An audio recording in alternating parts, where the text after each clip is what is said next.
First time ko sumakay dito.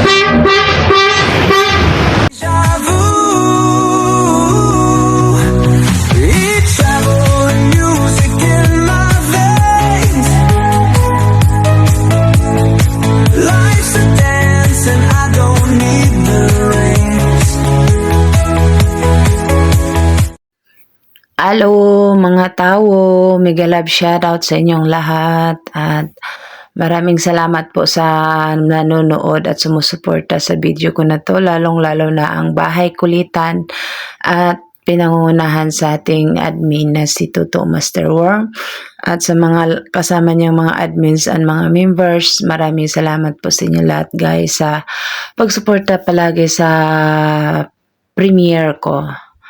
At don't mind sa aking butas ng ilong. Ang laki ng butas ng ilong ko talaga, baka mapasok kayong lahat dyan. Thank you also to my Lolo Opo Yoyo. Thank you for always support my video and always stay with me. Ito pala guys, wala akong ibang ginagawa dito kundi dito lang ako sa bus. 2 hours ako dito sa bus. Dapat kasi pupunta ako dyan, yung lugar na yan, downtown, yung nakikita nyo dyan sa likod ko, downtown yan.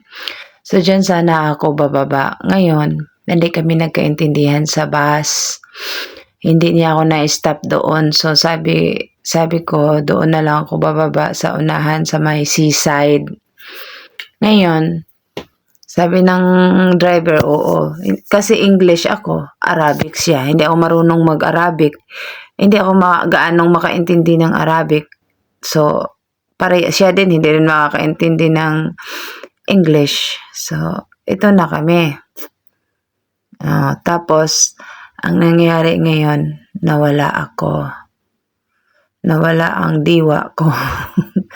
So, sabi kasi niya, doon daw sa unahan, niya ako ibababa kasi daw, liliko. Ihahatid daw niya, ang pagkaintindi ko, ihahatid niya ako sa downtown. Sabi ko pa naman sa sarili ko lang, ganda naman pala sumakay dito ng public bus kasi ihahatid ka kung saan ka pupunta. Yan yung nasa mindset ko. Ang mga pasahero dyan is 3 lang kami na pasahero ang layo namin. Laki ng bus na yan. Hindi ko na videohan yata lahat eh. Ayun sa intro ko. Yun yung ganong kalaki. So bumaba na yung isang Ethiopia. Ayan. Ang butas ng ilong ko. Buti wala akong kulangot no. Nakakahiya, sana kung may kulangot ako, kinakat ko na yan. Hindi ko talaga kinakat tong video na to. So dito baba sana ako. Sabi ng driver, hindi, doon ka muna, dito ka muna kasi ihahatid kita sa sa downtown. Akala ko talaga ihahatid niya ako sa downtown. Hindi pala. Sabi pala niya, doon sa kabilang kanto ka na lang bababa para malapit ka sa downtown. Ganon pala ang ibig niyang sabihin. Hindi ka, lutang ako lutang. So, wala ako.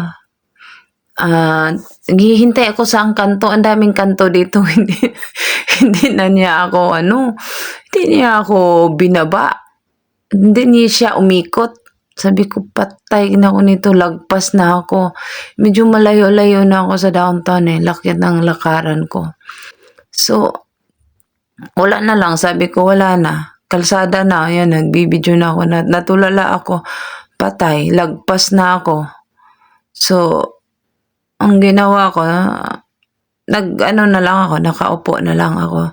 Ayaw ko na lang siyang parahin kasi pag bababa ako dito, mawawala ako lalo dahil magtataksi ako. Takot ako magtaksi dito kasi marami kasing masasamang demonyo pag magtaksi dito Lalo na ako, sa ganda ko na yan, sa ganda ng butas ng ilong ko. Magkikidnap talaga ako dyan. Hindi, takot talaga, joke lang feeling naman ako. Takot talaga ako mag-taxi dito kasi maraming mga bastos dito Kaya bus talaga yung sinasakyan ko lagi pag lumalabas ako. Kasi mas safe ka sa bus At saka guys, first time kong sumakay ng ganitong bus, yung public transportation bus ba.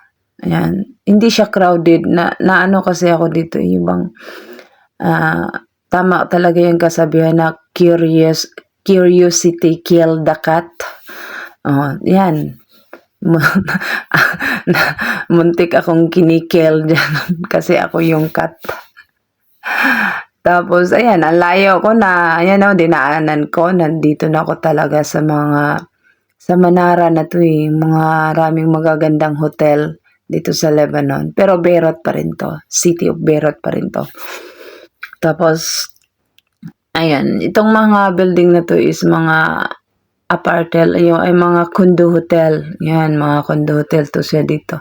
At kadalasan sa mga nakatira dito yung mga business, may mga malalaking business, may mga kaya, mga taga-ibang bansa na dito nilirahan sa Lebanon. Diyan sila. Diyan yung kadalasan dito, may mga kaya ang mga tao dito na nakatira sa area na to. Tapos halo Christian at saka Muslim itong area na to, naghahalo yan sila dyan.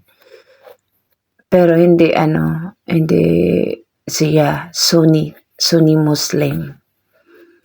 At mga mababait ang mga tao dito, mga Muslim dito ng area. So, pero itong kalsada na to, papunta to sa south, papunta to ng Saida. Kaya wala na akong magagawa. Sabi ko sarili ko, hindi na lang ako bababa. Kasi, posible namang hindi to siya babalik kung saan ako sumakay sa kanya sa umpisa. So, babalik at babalik din yan doon sa Daura. So, hindi na lang ako bumaba kaysa mawala pa ako or makidnap. Ang dami kong iniisip nito eh. So, imbis na stress ako at naiinis ako, ayan, nag-video-video, binidyohan ko na lang yung seaside. Tapos itong seaside na to, noong kabataan ko ha, dito kami ng alaga kong maglalakad. Ayan, kaya hindi ako tumataba noon eh. Ngayon taba-taba na ako kasi hindi na kami naglalakad dito. Tuwing hapon naglalakad ako dito. Kasama ko mga amo ko. Tapos, ang daming mga sundalo dito. Ang gwapo ng mga sundalo. Mga German, mga Italian, yan. Daming mga sundalo dito magja-jogging paghapon. Para siyang Siargao Afam Bridge. Yung ganun. Maraming mga dito, Afam din na magja-jogging. Tapos, yun na, kwento ko lang. Diba? Para lang may masabi lang ako sa video ko na tong katangan. Tapos dito, na-stress ako yung bang nanghihinayang ako. Si ate ko tawag tawag, misis nasaan na ako, nasaan na. Sabi ko, ate, wala na akong pag-asa na mapuntahan kita dyan. Kasi doon kasi sa downtown, nung time na yung trip ko na to, ang ganda ng bloom ng mga flowers doon. Ang dami kasi mga bulaklak, mga sakura flower ba. Mga ganda ng mga bulaklak at saka ang ganda ng view pag nag-bloom yung mga kahoy doon na may maraming mga flower na mga magaganda ang kulay. Wala eh. Nilalamon ako ng aking katangahan. Tanga talaga ako lahat. Sa lahat ng bagay, tanga ako. Tanga akong mag-isip. Ayan o. Matalino akong tanga. Matalinong tanga ako. Ayan. Ngayon talaga yun, nangyayari. 2 hours ako dito sa bus ko to. Ganon-ganon na lang ako. Ganyan yung mga video ko. Inaano ko lang to. Pinupost ko lang to para memory ko to na na wala ako sa Lebanon after 20 years. Ayan o. Gigil na gigil ako sa sarili ko. Niisip ko, sus, ang ganda sana ng aking mai-content doon. Wala na. Zero. Kaya, yan, nasa tabing dagat na lang kami ng, yun yung bus na yan. Yan. Video-video na lang ako dyan. Tapos sabi ko sa driver, matagal pa ba tayo? Ang bagal pa tumakbo ng bus na to. Tapos, wala pa akong baon na tubig, nauuhaw ako. 2 hours ako sa bus. Tapos wala akong kausap itong nasa likuran ko.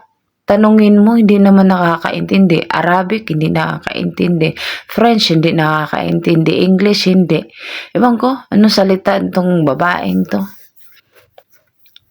Tinatanong kung saan siya pupunta, sabi niya, Adli. Yung Adli dito, doon yun sa bandang kulungan. Siguro may dadalawin siya sa kulungan. yun yung pagkaintindi ko sa kanya, eh. Hindi kami nagkaintindihan. Ayan, ang layo ko na talaga. Pupunta na to ng South Saida. Sa ano na to eh, Bayrak sa Araushi. Itong place na to, ayan, itong ganyan na sabi ng camera ko. Isa din to sa tourist spot. One day mag-ano ako dito, mag-adventure. Kasi may cave to sa dagat eh, sa bato. Pwede ka, pero sasakay kami ng bangka. Tapos dadaan kami sa ilalim ng bato. Baka pupunta kami dito ngayong Sunday siguro. Pupuntahan ko to. Mag-ano ako dito, mag-adventure ako dito. Maganda tong lugar na to eh. Kaya, ang layo ko na, oh. Iniisip ko ba, pag mag-taxi ako, mawawala ako lalo nito talaga. Tapos, yun. And safe naman ako dito sa bus na to kasi government nga tong bus na to. At saka may CCTV din ang bus. So, malalaman talaga kung sinong sumasakay, saan ako bumaba. Malalaman talaga. At alam naman, bawat kasi ako, before ako sasakay ng bus, sinisend ko sa amo ko yung plate number. Kahit taxi sasakyan ko, pipicturean ko muna talaga yan, tapos isend ko sa amo ko. Para kung anong mangyari sa akin, at least alam ng amo ko kung saan ako. Anyway guys, maraming salamat sa lahat ng mga tao na nanonood sa video ko na to. And mag-ingat kayo palagi. God bless all. Salamat!